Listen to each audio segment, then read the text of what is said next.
सियासत के संकट ने जनता का बेड़ा गर्क कर दिया है। बता दें, ये शब्द रोजाना मेहनत मजदूरी करने वाले किसी आम नागरिक का नहीं, बल्कि पाकिस्तान में पेशेवर एक बड़े कारोबारी का है, जो जकोड़ी ग्रुप ऑफ कंपनी के मालिक हैं। ये सच्चाई है कि पाकिस्तान के मौजूदा आर्थिक हालात का असर देश के हर वर्ग के लोगों पर पड़ रहा है।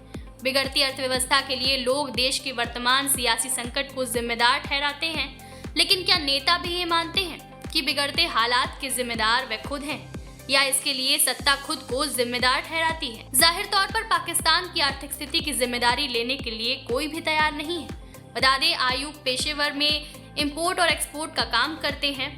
उनके अनुसार अब रमजान के महीने के बाद स्थिति उनके हाथ से निकल जाएगी और नौबत यहाँ तक पहुँच जाएगी कि उनके अपने कर्मचारियों को भी उन्हें काम से हटाना पड़ेगा। गौरतलब है कि पाकिस्तान में मौजूदा राजनीति संकट की शुरुआत उस समय हुई जब पिछले साल इमरान खान को संसद में अविश्वास प्रस्ताव का सामना करना पड़ा और उनकी सरकार को सत्ता से बाहर जाना पड़ा। आर्थिक स्थिति की बात करें तो अमेरिकी डॉलर की कीमत बढ़कर 300 पाकिस्तानी रुपए के करीब हो गई है।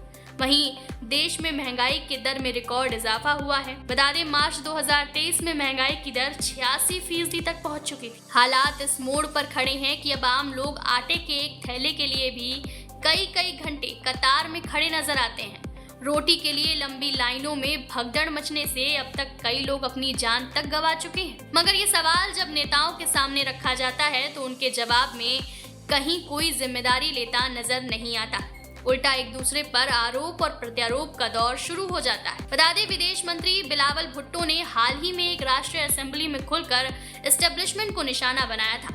उन्होंने कहा था कि एस्टेब्लिशमेंट के किए धरे की सजा नेताओं और अब देश को भुगतनी पड़ती है। अली वजीर कहते हैं कि वे प्रधानमंत्री से मुलाकात के लिए कई बार अनुरोध कर चुके हैं ताकि वे उनके उन वादों के बारे में याद दिला सकें जो जनता से किए गए थे। वो समझते हैं कि देश में मौजूदा संकट से निकलने का हल भी सैन्य प्रतिष्ठान को सियासत से दूर करने में ही है। इन सारे सवालों के बीच देश में गरीब, मिडिल क्लास और अब तो साधन संपन्न वर्ग भी तेजी से आर्थिक बदहाली की तरफ बढ़ता नजर आ रहा है।